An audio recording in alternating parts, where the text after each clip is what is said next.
Gafa TV, tu canal online, presenta pensamiento crítico, pluralidad de voces, miradas, oídos y verdades desde la cotidianidad, la academia, la política, la economía, la sociedad y la cultura para construir conceptos y propuestas transversales e incluyentes. Sean bienvenidos a Pensamiento Crítico.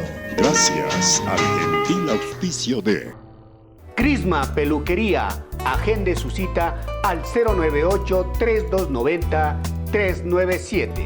En Sueños Floristería, contactos al 099-877-9043. Medwin Sistemas, la solución perfecta. Señoras y señores, amigos de Gafa TV Ecuador, tengan ustedes muy buenas noches. Gracias por estar siempre pendientes de Pensamiento Crítico, el programa de opinión de Gafa TV Ecuador. Nos pueden seguir en Facebook, en Twitter, en Instagram, en YouTube y dar un like en nuestra página web www.gafatv.com. Con esto saludamos con nuestro invitado y con nuestro compañero Fernando García, a quien le damos paso para el desarrollo de la entrevista. Fernando, bienvenido, muy buenas noches. Hola Galo, gracias. Buenas noches, señoras y señores. Bienvenidos a Pensamiento Crítico a través de Gafa TV Ecuador. Este viernes 13 de agosto del 2021. Estamos cerrando esta semana corta de actividades periodísticas y vamos hoy día a hablar sobre la Asamblea Nacional, para lo cual saludo cordialmente a mi invitado de hoy, de esta noche, el doctor Salvador Quispe. Él es asambleísta nacional por el Movimiento Plurinacional Pachacuti. Salvador, buenas noches, gracias por aceptar este diálogo. ¿Dónde se encuentra? ¿Cómo está usted? Fernando, Galo, buenas noches. Saludos para ustedes, saludos para sus seguidores, su audiencia. Me encuentro en Quito, gracias a Dios, acá haciendo algunas cosas. Me voy a quedar en Quito este fin de semana. Muy bien, gracias Salvador por su deferencia a nuestro programa. Bueno, mañana se cumplen 3 meses, mañana 14 de agosto se cumplen 3 meses de la instalación de la nueva Asamblea Nacional. ¿Qué podemos sacar en blanco? ¿Qué podemos destacar de estos 90 días de la Asamblea Ecuatoriana, señor asambleísta Quispe? Bueno, varias cosas, ¿no? El inicio de un periodo legislativo siempre es un poquito complicado porque tenemos que empezar desde la organización interna, el nombramiento o elección de las autoridades. Creo que esto fue uno de los puntos básicos que logramos avanzar. Posteriormente, ya en materia de legislación, de fiscalización, se han avanzado varios temas, ¿no? A mí me alegra mucho, por ejemplo, se aprobó la ley para que no tengamos que el IVA que se genera en los gas, que era un problema gravísimo. Personalmente viví esa experiencia, el IVA que se generaba en la prefectura de Zamora Chinchipe, por mandato de ley tenía que irse a las cuentas del SRI, al SRI central, a Quito, y para que nos devuelvan ese recurso había que estar pidiendo de favor, pidiendo audiencias que nos devuelvan, porque son recursos que están contabilizados en el presupuesto para el desarrollo de la planificación. Hoy, felizmente, hemos logrado aprobar una ley para que el IVA que se genera en los gobiernos parroquiales, en los gobiernos cantonales, en las prefecturas, en las universidades, no tengan que venir a las cuentas nacionales, que se queden ahí mismo y puedan las autoridades pertinentes hacer la inversión y de esa manera beneficiar a su gente en los asuntos de la planificación establecida. Entonces, son resultados concretos. Otro proyecto, sí, todavía no está aprobado definitivamente, pero aprobamos ya el primer debate, una ley para que se legalicen los terrenos que tiene la gente en los sectores suburbanos de las ciudades. Ejemplo, Ciudad de Dios en Monte Sinaí, en Guayaquil, viven por más de 15 años, cada vez les ofrecen legalizar desde el municipio, desde el Ministerio de la Vivienda, pero no se hace realidad. Y la gente vive en una zozobra. Mañana será que me desalojan, ¿qué pasará? Así que está aprobado en primer debate para que esto se legalice y de esa manera aquellos ciudadanos puedan construir su casa y no vivan con esa zozobra. Son, entre otros, los proyectos de ley que se aprobaron. La semana pasada aprobamos una ley para apoyar a los jóvenes emprendedores con capacitación, con promoción, con ferias, con comercialización de sus productos.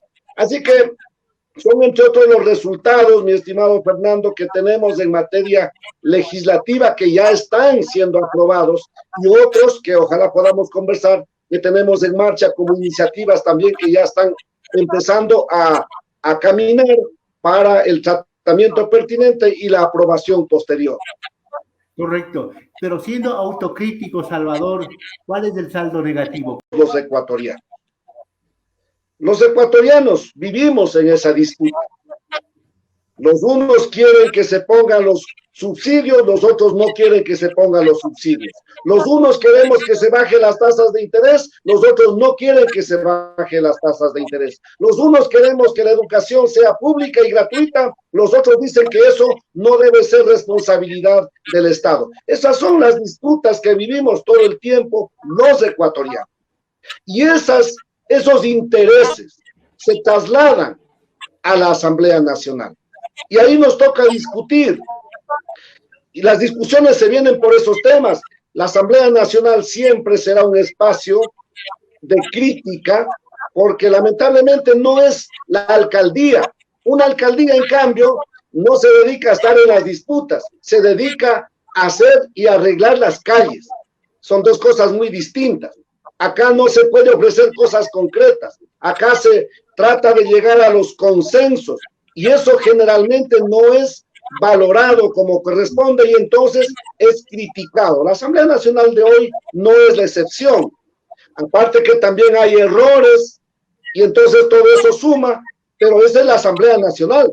Yo ya quisiera, ojalá sea así, mañana cuando ya nos vayamos nosotros y vengan los jóvenes, ojalá la Asamblea fuera otra cosa, pero pienso que va a seguir siendo algo parecido porque siempre será el espacio de la disputa, el espacio también de los debates, el espacio de la discusión, y eso no generalmente no es bien visto. Yo creo que por ahí hay algunos puntos rojos que la Asamblea, por su propia naturaleza, es vista de esa manera. Muy bien, Salvador. En todo caso, la Asamblea arrastra un estigma del 2% de la Asamblea anterior, Salvador, ¿verdad? Arranca ese estigma. Y en una última encuesta hecha por Sedata dice que la Asamblea actual tiene más o menos un 20% de aceptación. Ahora vayamos al caso de fiscalización, que es otro tema de la Asamblea, otra facultad constitucional que tiene la Asamblea del Ecuador. La fiscalización que va a comenzar el lunes con el juicio político al excontralor subrogante Pablo Celi de la Torre, y luego vendrá la fiscalización igual al juicio político al defensor del pueblo Freddy Carrión, ¿no es cierto? En el caso del contralor, el presidente de la Comisión de Fiscalización como que ha sido él ya un poco enjuiciado, un poco interpelado. ¿Qué pasó en esa sesión en donde el Pleno de la Asamblea dio paso al juicio político luego de los problemas, de esos desfases de la Comisión de Fiscalización que no entregó el pedido pertinente a tiempo para pedir los 5 días adicionales de prórroga? ¿Qué pasó? Que Fernando Villavicencio fue el blanco de una serie de acusaciones y entredichos. ¿Qué ocurre en la Asamblea, Salvador? Bueno, insisto, ese es el precio de la Asamblea Nacional, ¿no? Estamos a la vista de todo el mundo y quizás por los mismos errores, lo que ha caracterizado al legislativo históricamente, entonces es un sujeto de estar observando más de cerca los problemas. Sí hay ahí una falencia, un error lo mejor hubiese sido que, tal como manda la ley, se pida el tiempo necesario o la prórroga, pero esto no se hizo y entonces se vino la crítica y se vinieron los problemas. Pero también tengo que decir, eso no detiene de ninguna manera el proceso del juicio político. Felizmente, el artículo 83, numeral 2 de la Ley Orgánica de la Función Legislativa prevé la solución cuando se presentan estos inconvenientes. Por lo tanto, el juicio político al ex Contralor General del Estado, Pablo Celi, está en marcha. Resolvimos la semana anterior y el lunes nos instalamos en la nueva sesión, ya en la instalación del juicio político, y tal como vengo escuchando de los análisis que se hacen de las pruebas que son parte de este juicio, habrá la censura al ex Contralor General del Estado. Pero, insisto, ahí estamos frente a esos temas, ¿no? Fíjese usted, Fernando, cambiando un poquito de tema, supongo que los ministerios estarán comprando carros. Supongo que la presidencia de la República estará comprando algún carro. Supongo que las prefecturas, las alcaldías, los hospitales, las universidades, las empresas públicas estarán comprando carros para cumplir su trabajo. Pero ante aquellas instituciones no pasa nada. Comprar los carros no pasa nada. Yo mismo fui prefecto y en mi administración tuve que comprar muchos carros, maquinaria. Nadie me dijo nada. Ahora que estamos en la asamblea, solamente el anuncio de que podían comprarse carros ha sido motivo de un comentario enorme en el Ecuador.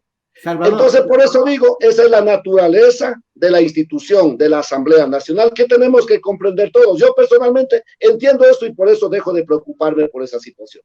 Justamente otra inquietud, otra pregunta era justamente eso. Fernando Villavicencio dice que hay una especie de linchamiento contra él porque él está investigando, y en el caso de la Contraloría hay situaciones como glosas de asambleístas actuales y que tuvieron funciones públicas anteriormente. Entre ellas, él cita, por ejemplo, a Ricardo Vanegas, él cita, por ejemplo, a la propia señora presidenta de la Asamblea, Guadalupe Llori, cuando era prefecta de Orellana, y en el caso de los carros, pues dice que ya había a la disposición el memorándum de comprar carros y que era de alta gama. En todo caso, Fernando Villavicencio dice que hay una especie de persecución y un deseo deliberado de él, sacarle de la comisión de fiscalización, porque él está sacando ciertos trapos sucios y que el propio Contralor el día lunes de pronto podría provocar algunas situaciones que el Ecuador no conoce y que necesita conocer. ¿Qué piensa usted de eso? Usted fue prefecto, Salvador. Fernando, yo personalmente no soy del criterio de sacarlo a Fernando Villavicencio de la presidencia de la Comisión de Fiscalización. Pero sí soy partidario de exigirle a Villavicencio más cuidado en el cumplimiento de sus deberes. A mí me sorprende que él, como miembro de la Asamblea Nacional, denuncie algo que yo no veo que tenga razón de ser. La señora presidenta de la Asamblea ha dicho que no existe ningún proceso de compra de carros, ni de alta ni de baja gama. Pero, aún Fernando, en el caso no consentido, de que hubiera un proceso en marcha para comprar un carro, 2 carros, o lo que sea necesario, yo no creo que eso debería ser motivo de sorprendernos.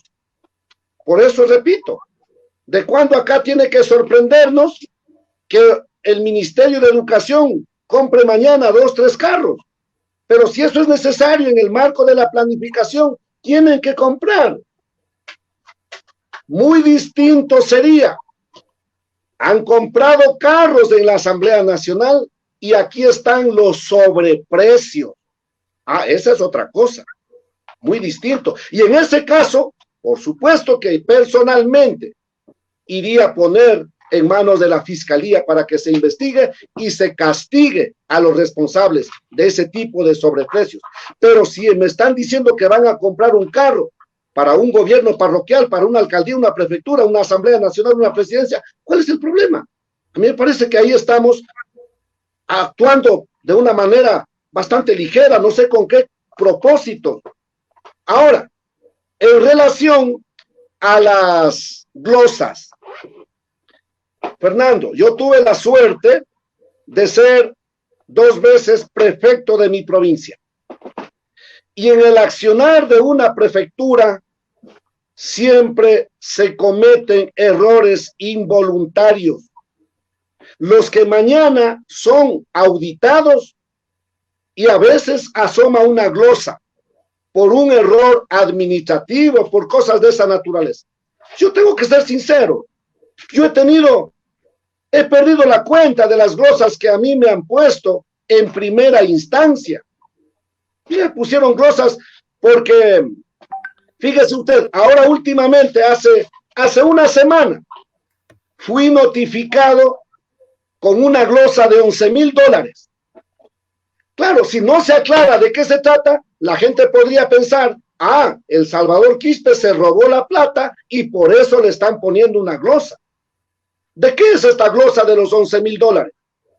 Uno de los operadores de la maquinaria pesada estuvo trabajando, aperturando una carretera por allá, por las montañas, en mi provincia. Y cuando estuvo trabajando, como consecuencia de la apertura de la carretera, se bajó el talud. Gracias a Dios, el operador salió ileso. Pero la máquina pesada no pudo escapar, pues el talud se vino encima de la máquina. Se dañó la máquina, pero estaba asegurada. Entonces le pedimos al seguro que arregle la máquina. El seguro generalmente asume, pero no todo.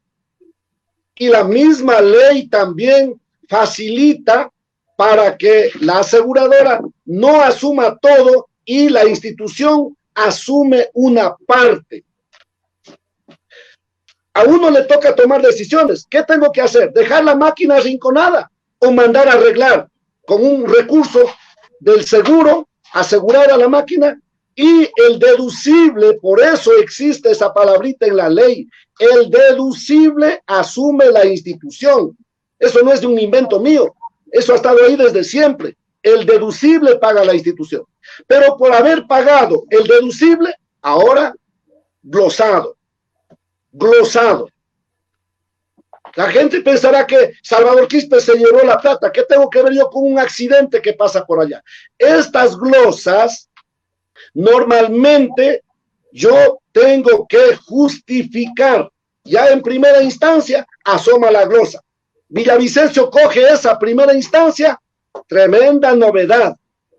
Pero yo quisiera que Villavicencio demuestre una glosa en firme, en última instancia. Esa es otra cosa. Pero no nos ha dicho si es una glosa inicial, si es una glosa que ya se está justificando, si es una glosa ratificada en última instancia, tal como manda la ley en el contencioso administrativo.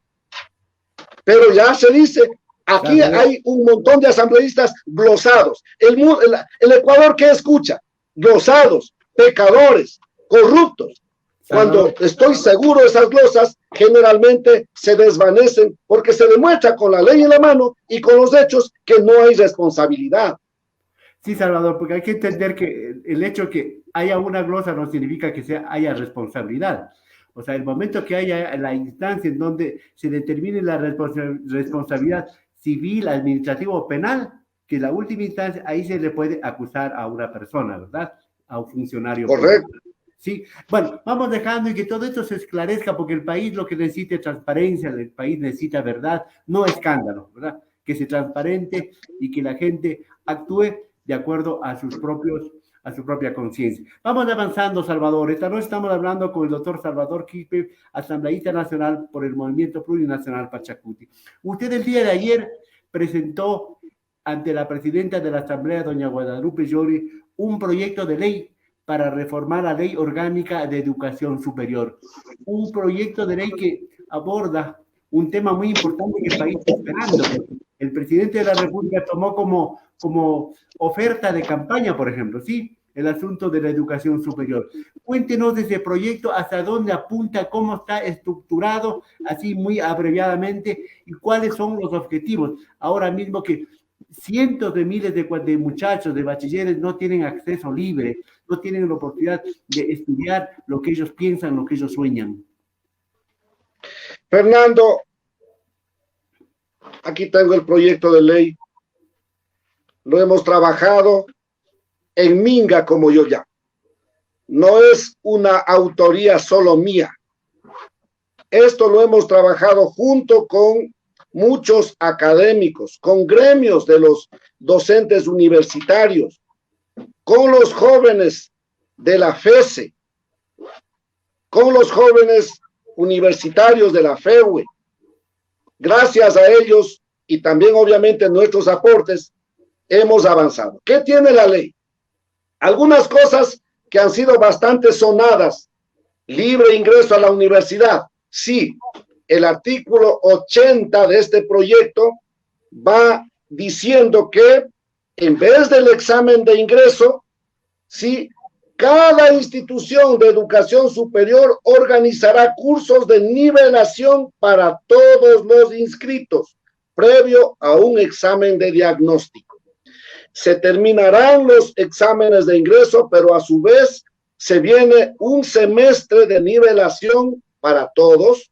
Al término del semestre de la nivelación, se viene un examen, no se va a perder totalmente el examen, pero ya con un poco más de garantía porque ha recibido un semestre de nivelación.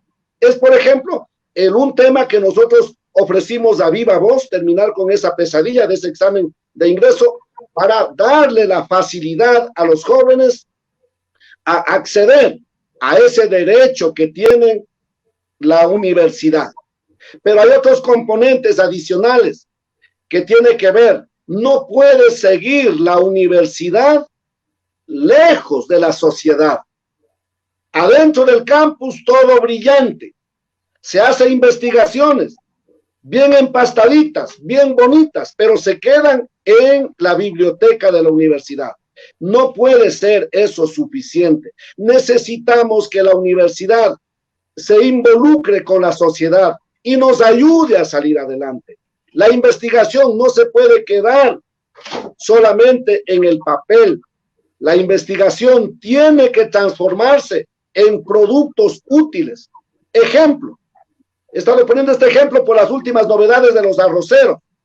Los arroceros tienen un alto costo de su producción porque, entre otras cosas, tienen que seguir comprando la semilla del arroz en el Perú.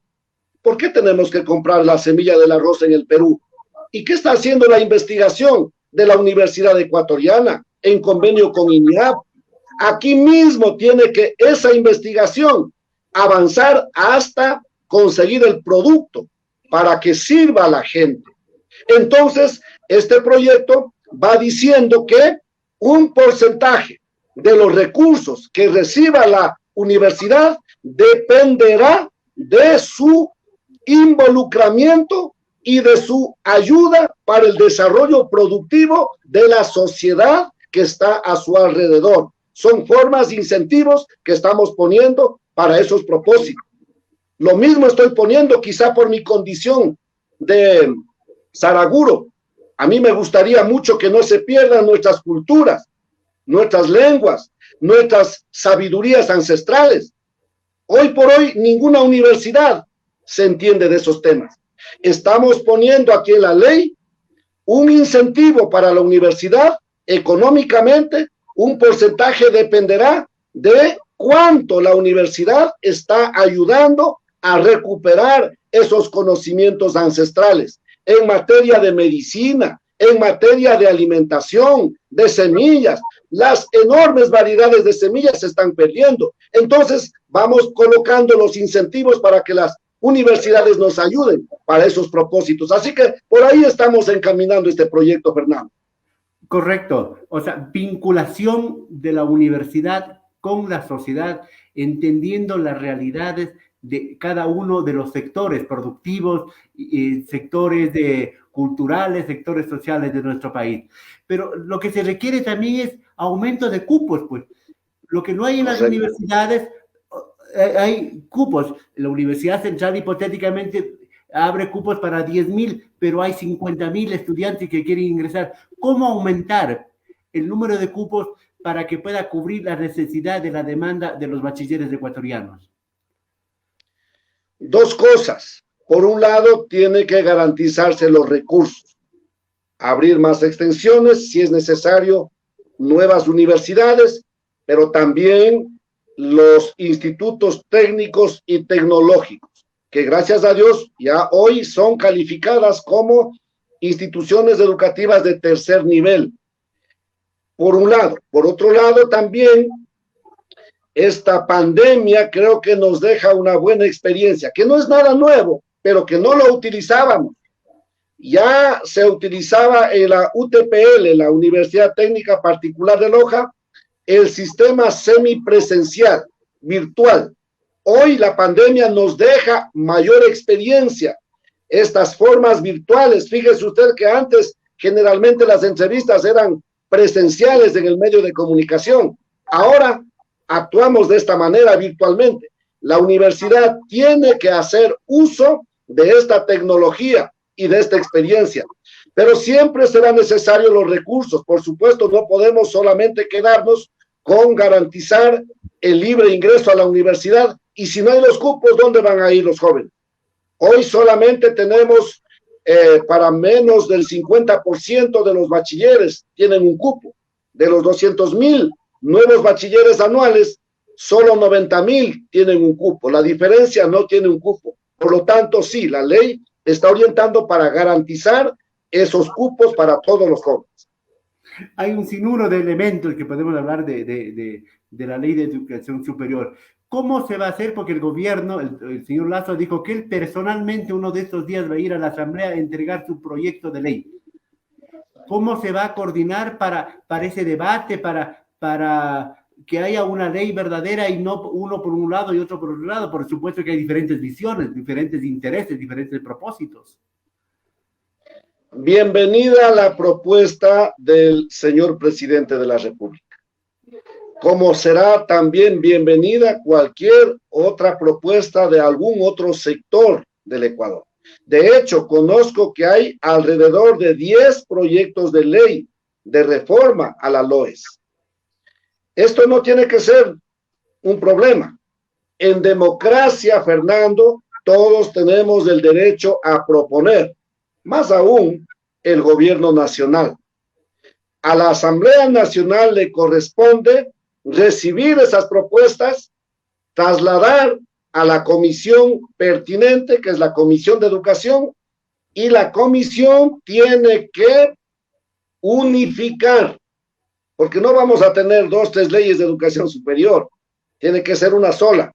Ya de estas experiencias tenemos muchas, y no solamente en materia educativa, en otros campos también. Generalmente hay varios proyectos de ley para el mismo objetivo. Entonces lo que se hace es unificar y finalmente se convierte en un solo proyecto, que es lo que al final se terminará aprobando ya como una ley. Así que bienvenido, y ahí estudiaremos detenidamente los contenidos de aquellos proyectos de ley, incluida la del gobierno, y si son asuntos que consideramos útiles para el Ecuador, serán tomados en cuenta en la sincronización de esta propuesta. Sí, porque hay que aunar esfuerzos, ideas y conceptos para hacer una ley que favorezca al Ecuador, favorezca a la juventud que necesite estudiar. Pasemos a otro tema rápidamente, a ver si abreviamos, porque tenemos algunos temitas, y le pedí a mi compañero Galo que me regale unos minutitos para evacuarlo. El señor presidente de la República en campaña, en aquel entonces, hablaba del crédito, de bajar al 1% a 30 años plazo, pero todavía no existe. Usted también y Pachacuti proponía el asunto de los créditos. ¿Cómo está el asunto de los créditos? ¿Cómo está el asunto de los intereses? Ahora mismo hablamos de créditos que llegan hasta el 28.5% para los microempresarios. ¿Cómo podemos hablar para reactivar la economía de los ecuatorianos, Salvador? un asunto que tenemos que revisar pronto.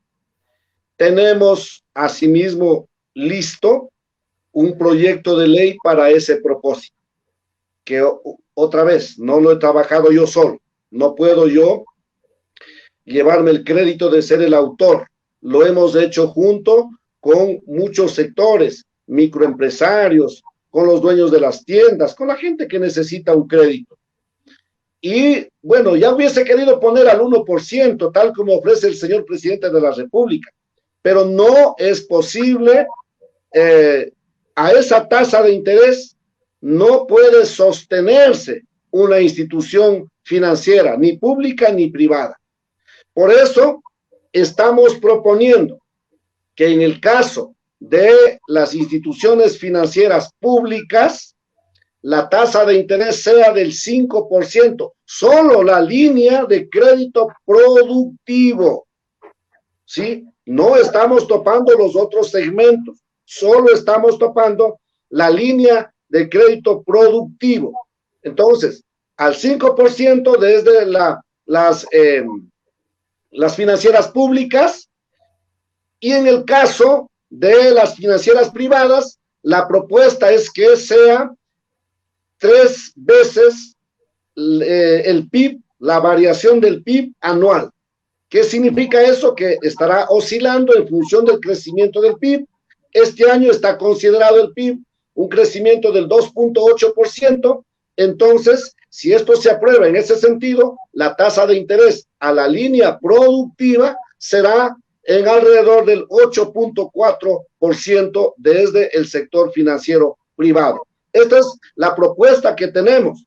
Además, el proyecto incluye un capítulo que tiene que ver con cómo ayudar a quienes tienen un crédito que sacaron antes de la pandemia y que en la pandemia tuvieron que encerrarse en su casa, suspendieron sus trabajos, por lo tanto el crédito no trabajó y ahora no hay de dónde devolver.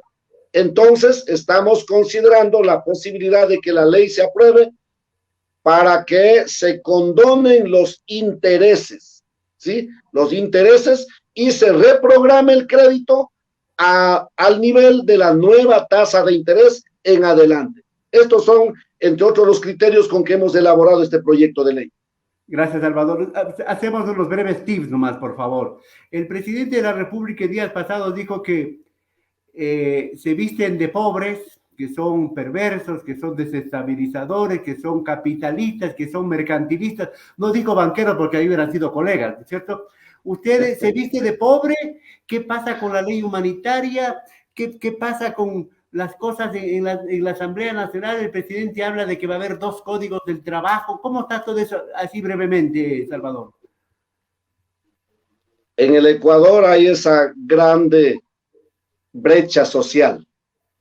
Hay gente que tiene dinero, bastante dinero, bien por ellos, pero hay gente y millones que no tienen ni siquiera para comer. Entonces, hay que considerar esa realidad del Ecuador. El presidente de la República se refirió al compañero Leonidas Issa, diciendo que se visten de pobres, pero son ricachones. Yo le conozco a Leonidas. Sí, tiene por ahí su cualquier cosita y bien por él, pero decir que no, que él es un ricachón, yo creo que ahí hay un error en la apreciación del señor presidente de la República. En lo que tiene que ver con si hay 1 o 2 códigos del trabajo, ¿para qué? Hay que trabajar, hay que unificar. ¿Qué sentido tiene tener 2, 3 códigos? Mañana dirán que hay que tener también 2 leyes para la una, para la otra cosa. No, no es así. Aquí tenemos que trabajar, mejorar el código del trabajo. Fíjese que este rato, con la pandemia, el trabajo es virtual. Y sí hemos visto cómo se le pide a los empleados terminen con la tarea. No importa si avanzan durante las 8 horas del trabajo del día o si tienen que trabajar más horas, no se preocupe, trabajen nomás desde la casa.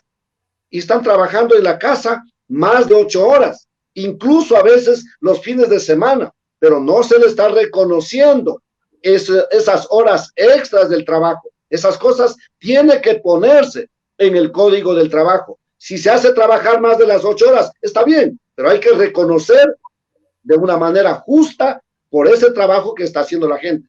Nosotros no estamos de acuerdo con 2 códigos. Trabajaremos para darle al Ecuador un solo código, incluyendo estas nuevas situaciones que se han presentado hoy en día. Muy bien, vamos terminando así rapidísimo. ¿Cómo le ve usted ese acuerdo, esa unidad que se está otra vez articulando entre Pachacuti y la CONAIE? Y también, ¿qué piensa usted de que, por ejemplo, gente que sale de la CONAIE o de Pachacuti ya piensa hacer otros partidos políticos, una especie de disgregación? ¿Cuál es su pensamiento sobre estos temas? Así, muy puntual, Salvador. Con la CONAIE siempre hemos estado juntos. A veces tenemos alguna dificultad, como en casa, a veces hay dificultades con la misma esposa, pero eso no significa que hay rompimiento, ¿no? Hay dificultades y se supera y la vida continúa. Con la CONAIE hemos tenido algunas dificultades, pero somos parte de la misma organización. Hoy estamos tratando de que esto se fortalezca, la unidad. De quienes abandonan Pachacuti y han anunciado crear su próxima organización, yo puse en las redes sociales, están en su derecho. Avancen. Lo que no está bien es que se vayan de Pachacuti tratando de hacer quedar en mal al Pachacuti. Yo he escuchado al señor Pérez decir que se va del Pachacuti porque el Pachacuti se ha entregado al gobierno. Nosotros no nos hemos entregado a nadie. Aquí estamos luchando para que se bajen las tasas de interés. Aquí estamos luchando para que no le involucren al Ecuador al CIADI. Aquí estamos luchando por una ley para la juventud ecuatoriana. Aquí estamos luchando por una ley de la soberanía alimentaria para apoyar a los pequeños agricultores. Esa fue la agenda y sigue siendo nuestra agenda. Así que si quieren crear su partido político, están en su derecho, pero no tienen que utilizar otras cosas inventándose para justificar su intención. Vayan, creen su partido, avancen con lo suyo. Eso pues nosotros no les podemos detener. La Constitución felizmente reconoce la libertad, la democracia en el Ecuador, y hagan uso de esa democracia, eso es su derecho nuevamente. Muchísimas gracias al doctor Salvador Quispe, asambleísta nacional por el Movimiento Plurinacional Pachacuti. Gracias, Salvador, muy amable, buenas noches, un buen fin de semana. Gracias, Fernando, gracias, Galo, muchas gracias por la invitación. Siempre a la orden para seguir conversando sobre tantos otros temas que están ahí a la vista del pueblo ecuatoriano. Muchas gracias, buenas noches. Muy amable. Este ha sido Pensamiento Crítico de GAFA TV Ecuador. Al finalizar esta semana, conversando con el doctor Salvador Quispe. Volveremos el próximo lunes para seguir hablando, reflexionando y pensando en voz alta sobre los temas más importantes del país. Señoras y señores, hasta el lunes. Gracias.